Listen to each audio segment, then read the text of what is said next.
What's up guys, Uwe here. So sa video nito, papalitan natin yung pedal stopper ng clutch pedal o yung pedal cushion niya. No? Kung maririnig nyo kasi, pag tinapakan nyo yung clutch pedal tapos binitawan nyo, may maririnig kayo metal to metal na contact.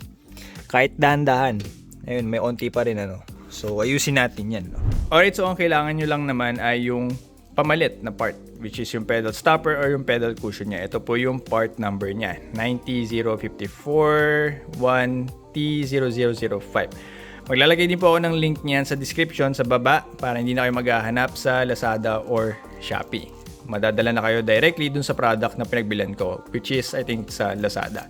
So ayan siya, plastic lang din, syempre.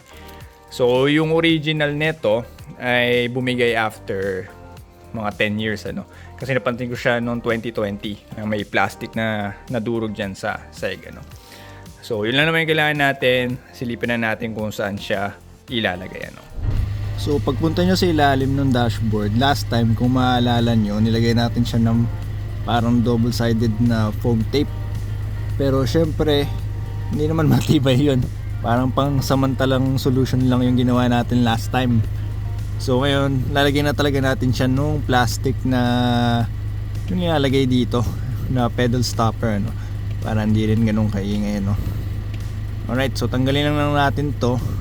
Sasalpak natin yung plastic na pedal stopper para dito sa clutch pedal ano. Alright, so yan, natanggal ko na yung pang samantalang solution ko, which is yung foam na double-sided tape.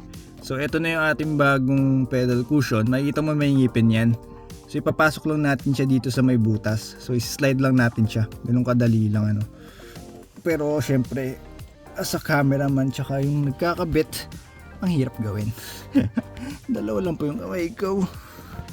So yun guys, basta slide din nyo lang yun. Tapos yung ngipin niya dun sa pinakamalapit na butas, yung unang butas ano. Ayan. So mapapansin hindi na siya ganun kaingay. Hindi na siya metal to metal na contact. Tingnan natin sa malayuan.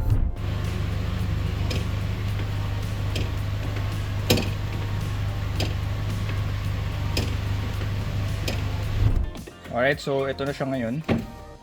Kahit bitawan ko na mabilis, hindi nakakalita yung tunog o yung ingay no. Hindi na siya metal to metal contact. Yan.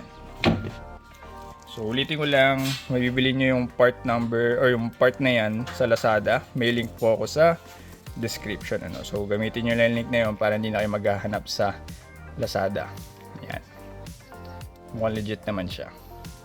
Alright, so guys, that's pretty much it for the pedal cushion ng clutch pedal.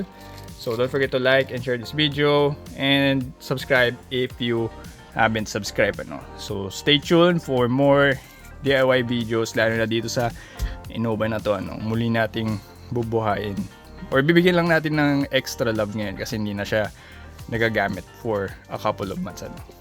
Alright, so thanks for watching and see you on the next vid. Bye!